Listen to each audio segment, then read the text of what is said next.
escreve estas coisas, diz aquele que conserva na mão direita as 7 estrelas e que anda no meio dos 7 candeeiros de ouro. Aqui o próprio Jesus Cristo se identifica como sendo o autor dessa carta. A primeira carta aos Efésios, como a gente conhece, o escritor é Paulo, mas aqui o próprio Cristo, por meio de João, através da inspiração, ele escreve aquela igreja. A gente entende que o momento que a igreja passava em todo o mundo era um momento de bastante dificuldade. Muita perseguição, falsas doutrinas, heresias, muitas dificuldades, como Cristo já havia declarado que haveria. Existe no nosso pensamento hoje, devido à teologia da prosperidade, o pensamento de que às vezes as coisas vão ter uma prosperidade material. Mas muitas vezes não era isso que os crentes desse período aqui passavam. Passavam por provações, privações, perseguições e a dificuldade de muita heresia, muita gente ensinando coisa errada. Não é diferente de hoje. Hoje a gente vive também um tempo em que a igreja do Senhor é perseguida de muitas formas em muitos países e as heresias se multiplicam a cada dia. Mas em meio a tanta dificuldade, Deus, por meio da revelação a João, se revela a sua igreja em Éfeso e posteriormente para nós já chega também essa mensagem, e ele vem aqui se apresentando no versículo 1 dizendo: essas coisas conserva aquele que tem na mão direita as 7 estrelas e que anda no meio dos 7 candeeiros de ouro. O que é que a gente aprende aqui? A primeira coisa que Jesus está comunicando: eu estou vivo. E é uma coisa aparentemente óbvia e simples, mas isso é uma mensagem que muda todo o cenário da nossa vida. Uma coisa é você ter um Jesus morto, trancafiado dentro de uma tumba. Outra coisa é você ter um Jesus que morreu, que ressuscitou, que está nos céus e que está contemplando todas as coisas e direcionando a história do seu povo. Quando ele fala, aquele que anda no meio dos 7 candeeiros de ouro, ele diz: estou vivo. Isso para uns pode ser um motivo de pânico, mas para outros é motivo de esperança. E ele diz: conheço as tuas obras, assim como o teu labor, com a tua perseverança, e que não pode suportar homens maus, e que pusestes à prova os que a si mesmo se declaram apóstolos e não são, e os achaste mentirosos. E tem perseverança, e suportaste prova por causa do meu nome, e não te deixaste esmorecer. A primeira mensagem que ele traz é dizendo que ele está vivo. A segunda coisa que ele transmite aqui é que ele está vendo tudo. Ele é vivo e ele contempla todas as coisas. E ele dizia àquela igreja que ele tinha visto que em muitos momentos ela tinha se deparado com heresias, mas ela não tinha cedido às heresias. Eles tinham se mantido fiéis à Escritura, fiéis ao ensino dos apóstolos, fiéis àquilo que eles tinham aprendido. A Bíblia nos diz que o falso mestre, os falsos mestres, eles vêm para matar, roubar e destruir. Ele vem para destruir aquilo que Jesus Cristo nos deixou, a mensagem que ele nos deixou. A gente olha em Gênesis, Deus disse ao homem: olha, no dia que tu comer desse fruto, tu irás morrer. E o diabo chegou lá e disse: não, você não vai morrer, mas você vai ser igual a Deus. Pode comer que você não vai morrer. O falso ensino que a serpente ela deu a Adão e a Eva foi querer invalidar aquilo que Deus tinha falado. E Deus ele tem plantado a palavra da salvação em nosso coração, dizendo que ele é vivo, dizendo que ele está no céu, dizendo que ele vai voltar, dizendo que ele é conosco. E o papel do diabo é tirar essa verdade do nosso coração. E fazer a gente pensar, Deus não está vendo, Deus não tem o controle, Jesus não vai voltar, né? Eu não sou salvo. São coisas que o inimigo ele vem colocar no nosso coração. Mas justamente nisso que Cristo ele vem transmitir àquela igreja. Eu estou vivo, eu estou vendo tudo que vocês têm passado. Ele disse, eu conheço a tua perseverança, que não pode suportar homens maus, e que puseste à prova os que a si mesmo se declaram apóstolos e não são, e os achaste mentirosos. Eles não suportavam, eles não concordavam com a maldade que existia no mundo. Eles não estavam de acordo, eles não estavam dando as mãos, como a gente leu aqui no Salmo 1, eles não estavam se assentando à roda dos escarnecedores, mas eles estavam se apartando deles. Eles estavam dizendo, não, a gente não concorda, vocês são malignos, são maus, vocês abominam a Deus. Então, eles eram perseverantes, eles não suportavam homens maus. E quando aparecia alguém com heresias, com falsos ensinamentos, alguém se dizendo apóstolos, eles colocavam à prova. Era uma igreja que tinha uma doutrina madura. Era uma igreja que não se deixava levar por qualquer vento de doutrina.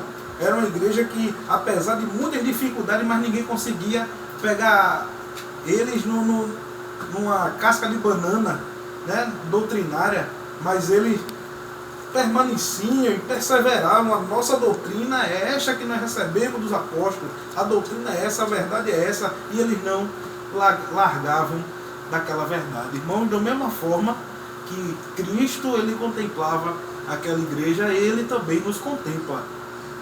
Essa mensagem ela nos alcança, porque o mesmo Jesus Cristo que andava no meio daqueles castiçais é o mesmo Jesus Cristo que anda também no meio da sua igreja. Aqueles castiçais simbolizavam a igreja de Cristo como um todo.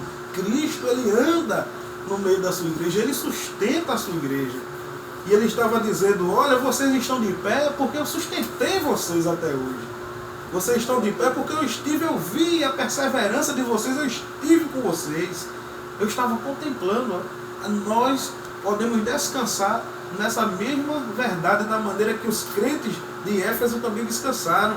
E que Deus é soberano e Cristo ele venceu e está contemplando todas as coisas.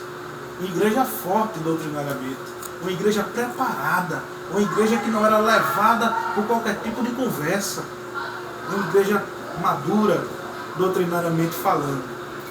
O versículo 4 ele traz uma acusação, porque da mesma forma quando Deus diz que está vendo, né, quando Deus diz assim, eu estou te vendo, ele está dizendo que está vendo tudo o que a gente faz de bom e o que a gente faz de ruim. E Cristo ele fala daquilo que ele via de bom naquela igreja, e ele também fala das fraquezas que existiam ali. E o versículo 4 vem tratar justamente disso, quando ele diz, tenho porém contra ti que abandonaste o teu primeiro amor. Ele diz dessa forma, mas veja só que coisa interessante. Primeiramente, ele diz que eles eram perseverantes. Ele diz que eles resistiam aos falsos ensinamentos, que eles não andavam com os homens maus. Veja que interessante. Que eles colocaram os falsos apóstolos à prova e os achou mentirosos. Mas no versículo seguinte, versículo 4, ele vem dizer que eles perderam o primeiro amor. Como é isso? Como é isso? Que você é firme à sua doutrina, você é fiel aos ensinamentos da Bíblia, mas você perdeu o primeiro amor. Vem um elogio, mas depois vem uma crítica. De que forma que a gente perde o primeiro amor? Eles sabiam de tudo, doutrinariamente falando. Eles conservaram, eles guardaram na mente dele tudo aquilo que eles haviam aprendido. Mas talvez eles não tinham mais prazer naquilo que eles faziam. Talvez eles faziam de uma forma mecânica, por obrigação. chegava o domingo, ia ali para aquele culto, mas talvez não entendia, mas não colocava mais aquele sentido naquilo que estava fazendo. Chegava na hora do louvor, abria a boca por abrir, chegava na hora da palavra, ouvia por obrigação, não tinha prazer. Na hora de orar, a mesma coisa, a oração mecânica, as mesmas palavras de sempre, sem pensar direito, já estava decorado, né? Só uma repetição. E não tinha mais aquele queimor no coração quando ia exercer o seu papel de piedade diante do Senhor, no culto ou na vida pública também.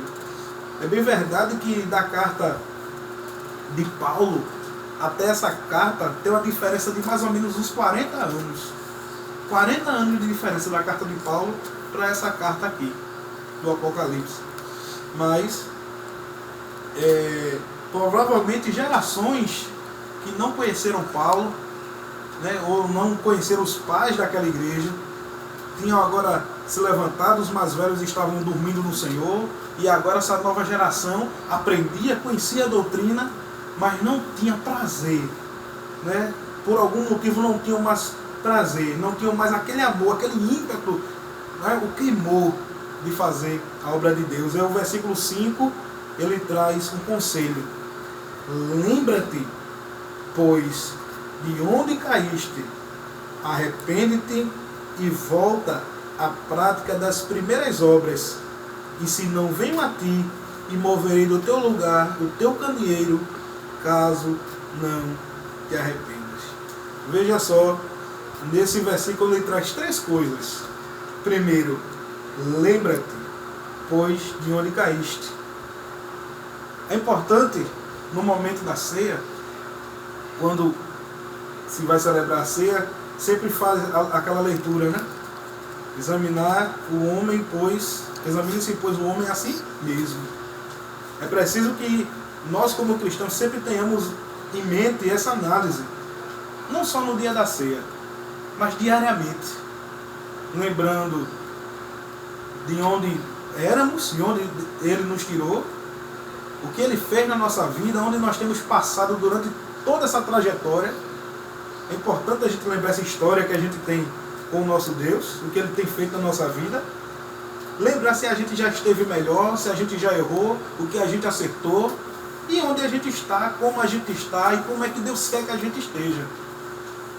E ele diz isso naquela igreja: lembra-te, pois, de onde caíste. Examine a sua vida, a sua trajetória, e veja qual foi o momento que o amor começou a se acabar.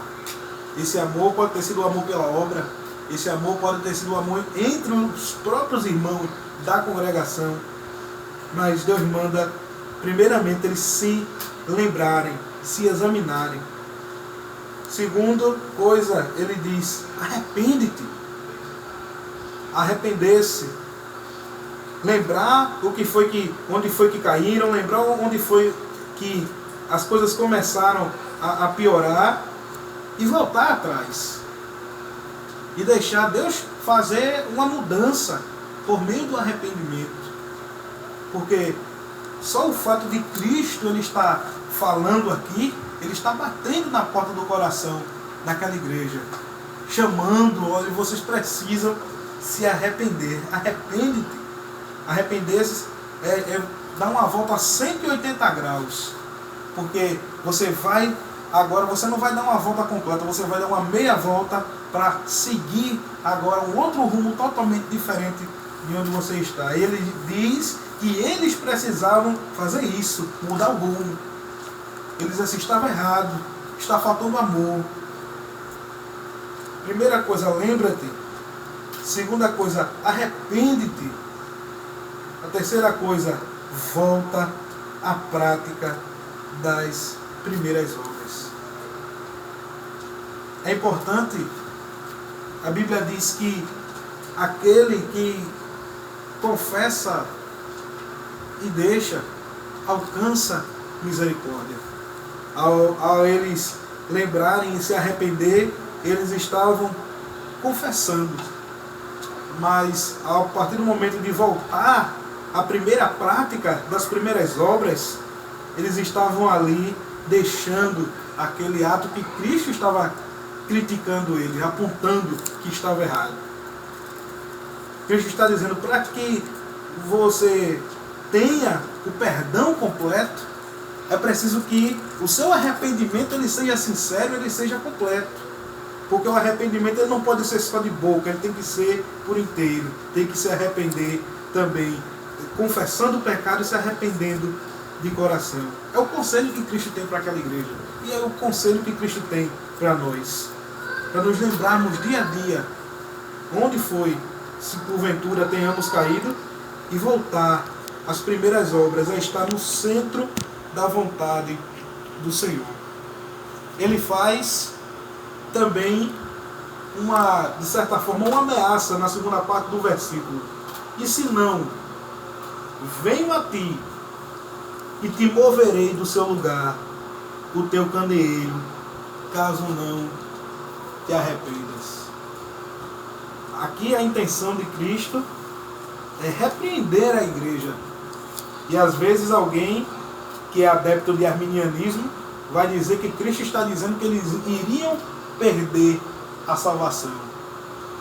Mas esse ato de remover o candeeiro, a gente sabe que cada candeeiro daquele primeiramente representava cada igreja, né, da Ásia a que Cristo se dirigiu, e em segundo plano representava a totalidade, a igreja do Senhor em toda a sua totalidade.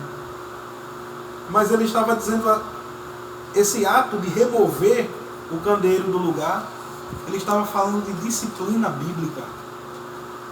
Só que nesse caso, essa disciplina não era uma disciplina comum. Não eram os presbíteros da igreja que iriam aplicar essa disciplina. Quem iria aplicar essa disciplina era o próprio Deus. Se vocês não mudarem, ele estava dizendo isso, se vocês não mudarem o comportamento de vocês, mesmo vocês tendo perseverado, mesmo vocês tendo apego, mas se vocês continuarem sem ter amor uns para com os outros, sem ter amor nas coisas que vocês fazem, eu não vou considerar vocês meus discípulos.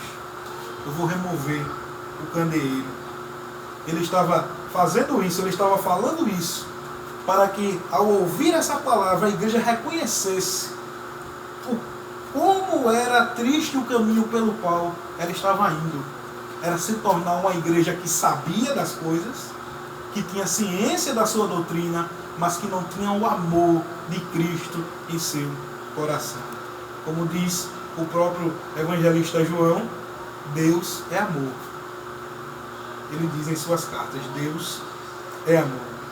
No versículo 6, ele continua, tens contudo a teu favor que odeias as obras dos nicolaítas, as quais eu também odeio.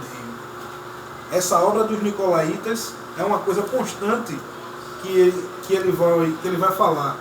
Nas cartas ele vai falar das obras dos nicolaítas, vai falar de Jezabel e vai falar da doutrina de Balaão, em outras igrejas a quais Jesus Cristo se dirigiu. E quando ele fala dessas três correntes enganosas que ameaçavam a igreja da época, ele está falando da mesma coisa. O que era a doutrina, a obra dos nicolaítas? Os nicolaítas, eles traziam a doutrina de que eles poderiam ser cristãos e participar das obras pagãs. Cultos a ídolos, poderiam participar das orgias, daquele culto ritual no qual a prostituição era a sua maior prática. E os nicolaítas, eles tinham essa ideia de que eles poderiam servir a Deus sem haver uma separação. E mais uma vez a gente volta a citar o Salmo 1, que foi lido aqui. Bem-aventurado o homem que não se detém no caminho dos pecadores, nem se assenta na roda dos escarnecedores. Jesus aqui estava condenando esse tipo de prática e dizendo assim, apesar de tudo, apesar de vocês terem perdido esse amor, e eu não estou me agradando disso, e vocês precisam se arrepender disso urgentemente, mas eu vi também que vocês não têm se confundido com o mundo. Cristo, ele está trazendo esperança àquela igreja. o fato dele dizer que eles precisam se arrepender, o fato dele dizer que ele poderia remover o castiçal deles, ele está dizendo isso porque ele amava aquela igreja. Quando nós lemos esse texto das Escrituras, a gente pode ter certeza de uma coisa: esse mesmo Cristo, ele nos ama. Ele está vivo, olhando por nós, ele está contemplando tudo, os nossos erros, os nossos acertos. Naquilo que a gente erra, ele diz assim: se arrependa e volte às primeiras práticas. Mas naquilo que a gente acerta, ele diz também, com muito gosto: tens contudo a teu favor. Tens contudo a teu favor. Ele diz isso para a gente naquilo que a gente tem acertado. Irmãos, a gente sabe que nós somos pecadores, mas que a graça do Senhor, ela tem estado conosco até hoje. Ninguém aqui está isento de pecado, mas com certeza Deus tem feito pelo seu Espírito a gente dar algum fruto na presença dele também. Que a gente possa ter esperança todos os dias que o Senhor, ele é poderoso. Ele termina no versículo 7 com uma promessa: quem tem ouvidos ouça o que o Espírito diz às igrejas. Ao vencedor dar-lhe-ei que se alimente da árvore da vida que se encontra no paraíso de Deus. Essa mensagem não era uma mensagem específica para estar enclausurada somente para alguém ouvir, mas ele, quem tem ouvidos ouça. Quem tiver ouvido para ouvir essa mensagem vai ouvir, e ela vai tocar no coração de quem tiver que tocar. Ele diz: ao vencedor a promessa: dar-lhe-ei que se alimente da árvore da vida que se encontra no paraíso de Deus. Mais para frente, no livro de Apocalipse, João, ele vai narrar o que ele vê na cidade santa. E ele viu uma cidade quadrada, perfeita, com 12 portas. E ele viu uma praça de ouro, e no meio da praça a árvore da vida com 12 frutos. Cada mês, na visão, ela dá um fruto. E aos eleitos de Deus, eles podem comer desse fruto e poder viver eternamente. Essa árvore da vida, ela simboliza a eternidade do pacto. A eternidade do pacto. Sabe por quê? No dia em que Cristo nos salvou e que a gente se entregou a Ele, a gente não estava fazendo um acordo para a gente viver 10 anos na presença dele, não. Não foi para viver 20 anos, não. A gente fez um acordo eterno com Deus. Deus nos salvou. Ele fez esse pacto conosco. Não foi de nós para Ele, mas foi dele para nós. E Ele mostra aquela árvore no meio daquela praça, porque aquela cidade representava a perfeição do pacto de Deus com a gente. Uma cidade perfeita, perfeitamente quadrada, lados idênticos, 12 portas. A comunhão da igreja com o Senhor estava representada naquela visão. E naquela visão tinha portas para todos os lados, porque de todas as nações vão vir pessoas para fazer parte desse pacto, pessoas eleitas por Deus. Mas o pacto representado ali daquela cidade, a Bíblia mostra que a árvore da vida estava no meio dela, e aquele pacto, ele é eterno. Aquilo que Deus tem na nossa vida, irmãos, não vai perecer. Aquilo que Deus tem na nossa vida, a Bíblia diz que aquele que está nas mãos do Senhor, ninguém pode arrebatar. O inimigo, ele tenta. Vem perseguições, igual a igreja de Éfeso também testemunhou naquela época perseguições, vem heresia, vem fraqueza espiritual, vem falta de amor. Mas aquilo que o Senhor Jesus, ele plantou na eternidade conosco, no seu pacto, a gente vai desfrutar até o fim. Ele estava dizendo assim: olha, se vocês ouvirem minhas palavras, ao que vencer, ele estava dizendo, ao que vencer, dar-lhe-ei que se alimente da árvore da vida que se encontra no paraíso de Deus. Ele está dizendo: vocês estão perseverando, continue se analisando, continue revendo aquilo que vocês estão fazendo, porque o meu pacto, vocês vão desfrutar dele eternamente. Vocês vão poder chegar no paraíso, vão poder chegar na cidade santa, vão poder estar com o Senhor para sempre, porque aquilo que eu tenho com vocês é eterno, não é passageiro. Irmãos, as coisas dessa vida, as lutas dessa vida são muitas, as dificuldades são muitas, as doenças vêm para nos derrubar, as coisas dessa vida vêm para nos destruir, mas maior do que tudo isso que a gente passa aqui é o pacto que Deus tem conosco. É aquilo que o Senhor, Ele fez conosco. Nós possamos nos alegrar, irmão, nesse domingo. Domingo conhecido como domingo de Páscoa, não é? Lembrando da vitória de Cristo na cruz. É a nossa vitória. E a gente, numa noite como essa, num dia como este, dia do Senhor, a gente só tem a se alegrar pela eternidade do pacto que Ele fez conosco. Amém? Amém. Vamos orar. Senhor Deus, amado Pai, neste momento nós te exaltamos, Senhor, e te agradecemos. Deus, te agradecemos porque nós sabemos que Tu tem contemplado todas as coisas, que Tu tem visto tudo, Senhor, de bom, de ruim, e aquilo que Tu tem visto de bom em nossa vida, eu creio que Tu vai fortalecer e vai fazer prosperar, Senhor. Mas aquilo que Tu tem visto de ruim na nossa vida, dá-nos graça, para que a gente se lembre, se arrependa e a gente volte, Deus, a fazer a Tua vontade. Que a gente possa estar no centro, Senhor, do Teu querer, da Tua vontade, para que possamos estar desfrutando eternamente daquele pacto. Senhor Deus, aquela árvore que Tu tem cultivado na eternidade, a árvore, Deus, que representa a durabilidade eterna da nossa salvação. Meu Deus, nos abençoe, nos dê graça, nos conforte no momento de angústia. Meu Pai, sara as enfermidades, salva, Senhor, aqueles que estão por alguma aventura afastado dos Teus caminhos, algum familiar nosso. Faz ele ver essa grande visão que aquele Senhor viu, João viu, que é a nossa redenção exemplificada naquela cidade perfeita de ouro e de cristal. Senhor, ajuda-nos até o dia da Tua vinda. É isso que nós te pedimos em nome de Jesus. Amém. Amém.